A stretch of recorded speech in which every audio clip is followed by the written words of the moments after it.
Right now, so many people are starting keto, and that's really exciting. But I know that you guys are reminiscing about your carb-filled favorites from yesterday or a couple weeks ago. So we're going to talk about our favorite replacements for keto. So basically, don't eat this, but eat that. And the first one is the one that haunts us all, really.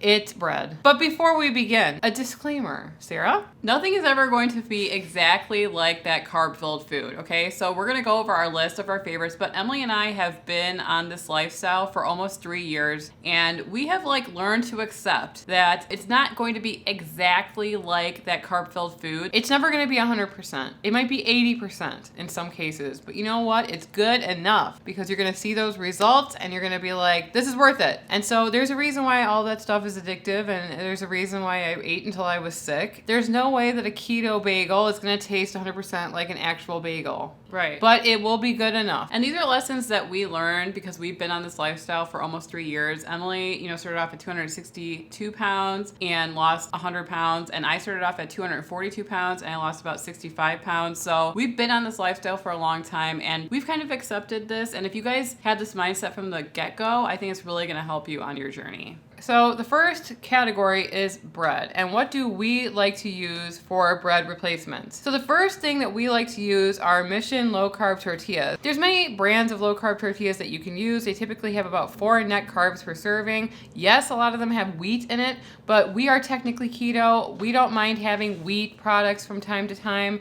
We don't use these products all the time. You should never go overboard with eating any of these products. They should be supplemental to your keto weight loss journey and not the main attraction. The main attraction is the meat, the veg, and the butter and the spices that you're using. These are basically just vehicles for that other stuff, okay? So we like Mission Low Carb tortillas. We find they're the most bread-like. We use these for tacos, fajitas. We use it for wraps. Another way that we use it is to replace pita when we eat gyros or Middle Eastern food. And it's a great replacement for that. You just heat it up in a little bit of olive oil. It does the job. So the next keto bread replacement that we love are our chaffles. If you are new on keto, you probably don't know what a chaffle is. A chaffle is pretty much a cheese waffle. We have our own recipe that we use all the time on our channel. We will link that one in the description below. But we use chaffles for hamburger replacements. We use them as a bagel replacement. Any type of sandwich that you guys want to make, a chaffle at the top or the bottom, it's going to fill you up. It's pretty low in carb and it's relatively clean because it does not have wheat in it. You can top it with anything that you want because they're very neutral tasting. So if you guys have not checked out our chaffle recipe, make sure to check it out and let us know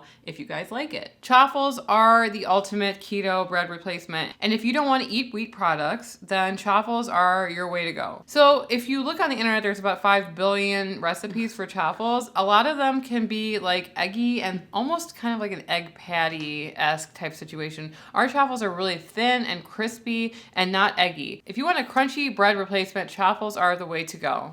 And of course, when you talk about bread, you got to talk about breading. And we really like pork panko for this purpose. Pork panko is ground up pork rinds. And before you say it, no, they don't taste like that when you deep fry them. They will taste like whatever kind of spices that you put in them. And we use pork panko to make chicken tenders, mozzarella sticks, onion rings. I mean, pretty much anything that you ever wanted to deep fry, you can do it with pork panko. And if you don't want to eat pork panko because you don't like the taste, although I've told you that it doesn't taste like anything really other than a crunchy herb flavor if you add herbs to it. Another replacement would be to use almond flour mixed with Parmesan or something like that, but it will not give you the same results as using pork panko, but it will get you somewhere close. Yeah, all these things, there's a different temperature that you have to cook things at. You could cook pork panko at a pretty high temperature and it's not gonna burn, but if you cook it the same temperature with almond flour, it's definitely gonna burn. There's tons of different products. There's tons of different ways to do it, but Sarah and I, we kind of like our tried and true replacements for the most part. We are definitely creatures of habit.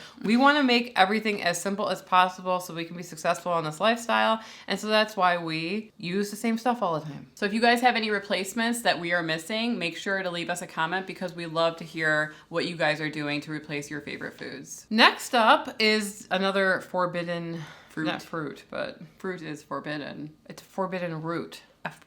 Potatoes. I still miss potatoes a lot, but we have found that with a little bit of creativity, you can replace most potatoes. So with boiled potatoes or roasted potatoes, you're gonna wanna do radishes. And for people who don't know, when you cook radishes at about a 450 degrees for 40 minutes or so, they lose most of that radish flavor and taste like whatever you put on them. So butter, rosemary, garlic, toss that all together with some radishes and roast it, and it tastes pretty much like potatoes. I also use radishes in soups or stews, curries, and whatnot to replace potatoes in those dishes, and I cannot tell. They're good. I think most people have eaten a radish when it's in a salad raw, and when you cook a lot of these vegetables or these root vegetables or even cauliflower radishes, they change flavor. They become nutty and they become more savory. So definitely check out radishes. Don't write it off because you've had like a piece of radish in a salad. It does not taste like that once you cook it. Some of the ways that we have used radishes in the past is actually making corned beef hash. That was really good. And we also made like a German potato salad with radishes, and a lot of you guys tried that recipe and you said that you liked it. So I'm glad that you guys did. So cook radishes and then cook them some more, and then add some buttery goodness on top of it, and you probably won't miss potatoes that much. So next up, potato-wise, we've got mashed potatoes, and Sarah and I recently did a video where we tested out 3 different lower carb potato substitutes, and if you want to see the results of that video, watch that one. The easiest to do is mashed cauliflower, and it's going to give you the closest thing to mashed potatoes. You can add all different types of spices and pulverize the heck out of it after you roast it. If you roast it or steam it, some people steam it. I like to roast my cauliflower and then put it in the food processor. You add in spices like garlic, you add in salt, you add in Parmesan, sour cream, cream cheese, heavy cream, bacon bits on top, green onion. You're not gonna miss normal mashed potatoes. You have to dress it up. And lastly, French fries. There are innovations happening behind the scenes. People are making these breakthroughs all the time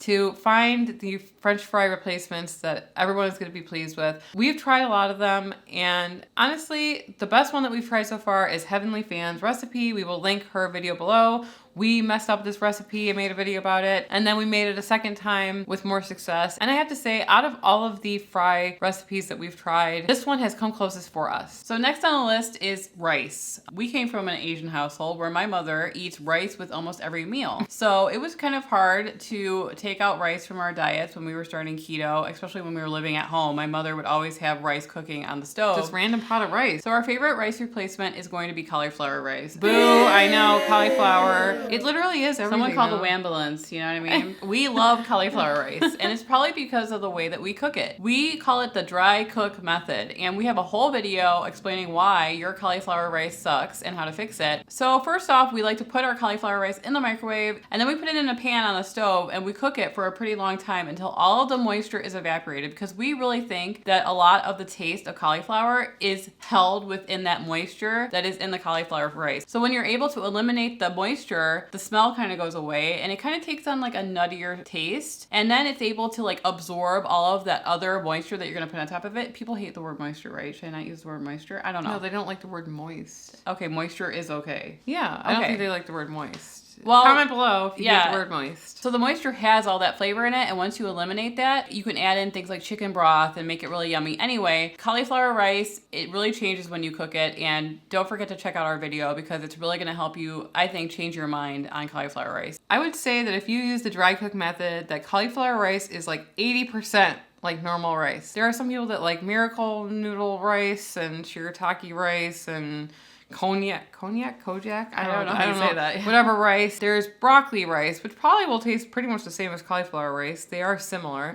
The point is that you have to cook the heck out of it and dry it out completely and then add other flavors on top of it. This is the kind of thing that Sarah and I were talking about. What are carbs anyway? What is rice? Rice is tasteless. It doesn't taste like anything. It is a vehicle for whatever else you're going to put on it, like the expensive stuff, the meat, the veg, the sauce. So add more sauce to whatever you're cooking. Add more flavor into whatever you're cooking. You're not gonna miss the carb stuff because the carb stuff is just a vehicle. The expensive stuff is actually the protein and the vegetables that are in there. And finally, the last one on our list is pasta. We really enjoy palmini. If you haven't tried palmini, it's pretty much hearts of palm pasta, which is, the middle of a palm tree. I don't know. And they cut it up into strips, and there's a little vegetable-like taste that comes with palmini, but I think that drying it off a lot will help with that flavor because once again, I do believe that the moisture is what makes it taste that way. Add extra spices to it. Cheese, toppings. I really like palmini. And the other one on our list is zucchini noodles, and we have like a little spiraler that makes it really easy. It's like handheld. I don't know how you make zucchini noodles, but that's another one that you need to really like dry off. Otherwise, it's going to contain a lot of that moisture. So what I like to do is actually put my zucchini noodles on a tray and put them in the oven and kind of dry out some of that moisture. And then it won't make your like sauces wet, because I feel like a lot of people put zucchini noodles down, pasta sauce, and it will become like wet and watery. So if you take out the moisture, they taste like whatever you put on it. And so eliminate the moisture, eliminate the problem. You know what I mean? But once again, Emily and I have been on keto or low carb. We have tasted some stuff. We have tasted some things. We have gone to some extremes to try to replace a lot of these foods. And a lot of the time, it's not even worth it. It's just better to just eat the replacement and stop seeking the thing that got you addicted. There's a reason why you got addicted to it. It's because it's too good. It's like too gluttonous or whatever. We got like a rush out of eating it. It's got the perfect texture. Or it didn't even. It was just, there was an addictive quality to the carb-filled counterpart. It can't be the same. And if it was the same, you'd be addicted to eating that too, and you'd overeat it. And so it's gotta be less. It can't be as good, but it's good enough. And then you'll forget. One day, far in the future, you're gonna forget what all that tastes like. Not